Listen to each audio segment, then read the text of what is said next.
The true purpose behind existence. This is the true purpose behind existence, a constant and mutual reciprocation of communication between the source of all being and creation. Here, I would remind you that when I lived on earth, I made it abundantly clear every day to the Jews that, of myself alone, I could do nothing. I constantly stated that it is the Father does the work, not I. I have come at this time to enable you to make the transition from the earthbound human consciousness to that of enlightenment, when a person knows that he or she finally knows the truth of being. Undoubtedly, deeply religious people, indelibly indoctrinated with religious dogma and theology, Jewish, Christian, Muslim, Hindu, or belonging to any other religious persuasion, will find it difficult, even painful at first, to accept and make good use of these letters. For a conditioned and programmed mind is like concrete, cherished beliefs used as talismans, emotional supports, and affirmations to give strength in times of crisis are emotionally imprinted in the subconscious and usually incorporate in them a fear of offending God when contemplating moving on to some higher truth. Unless there is a sincere longing to know the truth of being, rather than traditional beliefs, these mental patterns are almost impossible to annihilate in the mind and emotions, and they block true spiritual progress. I have come expressly to help those who have the will to do so move beyond these barriers to true enlightenment. Therefore, if you feel intuitively that the words on these pages are truth, and you feel drawn to them, have confidence you are ready to begin the spiritual journey outlined in these letters, and I am at hand to give you the courage to pursue it until you reach your goal: true spiritual enlightenment, newness of life, strength of will, and a finding of what I termed the kingdom of heaven. Daily, sincere meditation and prayer will enable a mental cleansing to take place, and gradually truth and understanding will replace the old myths which once were so dear to you. At the outset of the following teachings, I, the Christ, must remind you that yours is not a solid universe. As you probably know, according to your scientists, solid matter, the visible substance of the world, is really composed of energy particles. The truth of being of your earthly dimension rests on this fundamental reality of creation. To understand my teachings regarding the truth of being, it is necessary to grasp this fundamental seeming emptiness underlying all your created world. The majority of you know this fact of existence intellectually, but it has not yet even remotely filtered through to your consciousness to give you a new perspective of the world and existence itself. You continue as you have done for millennia, thinking that your world is solid and the conditions of the body and all your external phenomena are beyond your control. You believe you are the victim of existence, instead of which the reverse is true. Your daily lives reflect these beliefs. Therefore, it is absolutely necessary for me to return and help you move on to a higher perception of truth. As I said in letter 1, After enlightenment in the desert, I came back into my world of Palestinian towns and villages and immediately began to control the elements of matter wherever I saw the necessity to help those who were deprived or suffering. I have come to show you exactly why I was able to do this. As I revealed to you in Letter 1, during the time I received full illumination in the desert, I was shown that matter was not really solid.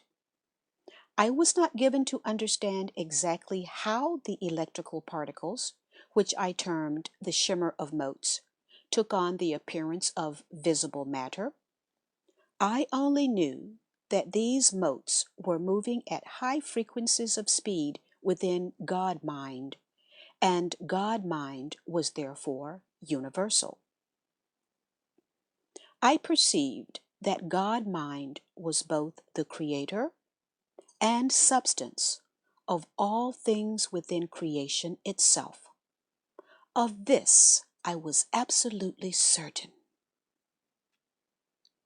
I also saw very clearly that human thought, when fraught with conviction or emotion, radically affected this process of materialization of visible forms. Therefore, the human mind could and did interfere with the true intention of God mind. It was a thrilling and exalting realization, since the myths taught me by the Jewish rabbis were clearly false and were immediately swept out of my mind. I embraced the truth with excitement, since I now realized why people experienced misery and suffering. This emanated from their own thought processes. I was also given to see the communities of living particles, which science has named cells, at work within every living thing. I was aware of the divine harmony controlling the work of the cells, which were busily building and maintaining the various parts of physical bodies of all living creatures and plant life, big and small. This is why I drew heavily on the countryside to give examples of the eminence and activity of the Father within the least of wildlife, such as plants and birds.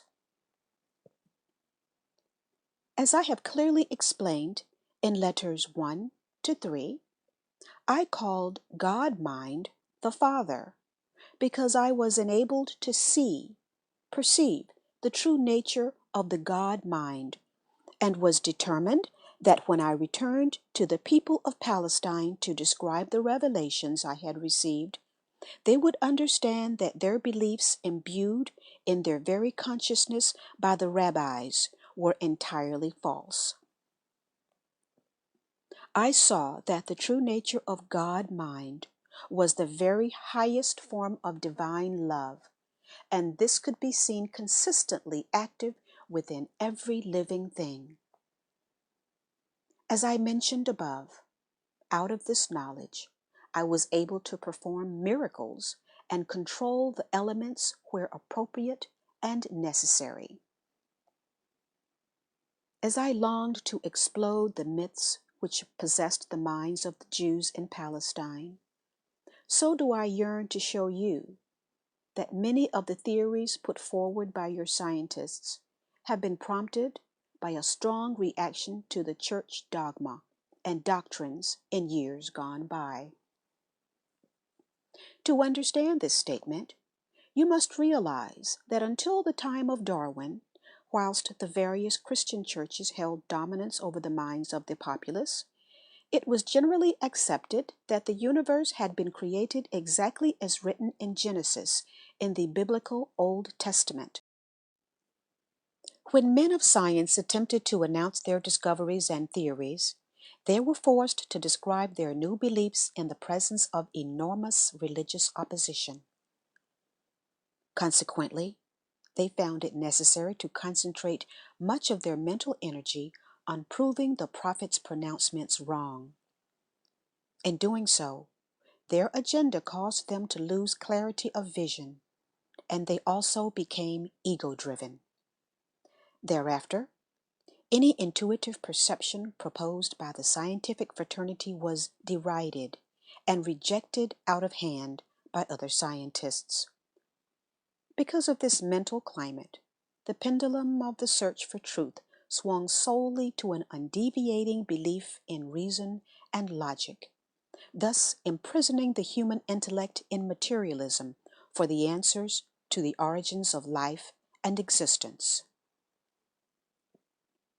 Therefore, it is absolutely necessary for me to refute some of the scientific theories and show them to be as erroneous as are the so-called truths of Christian doctrine. In arriving at some of these theories, scientists and churchmen alike have dipped into the realms of unproven, preposterous suppositions to answer questions which have previously been unanswerable by the earthly mind only.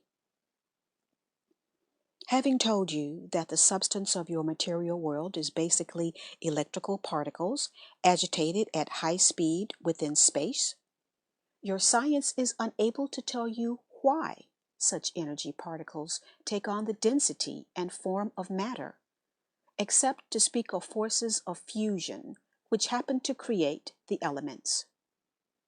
Science cannot tell you what is the motivating force which draws particles into the form of elements. Neither can science tell you from whence such energy particles originally came, except to say that they were released during the time of the Big Bang, which they believe gave the first impetus to creation.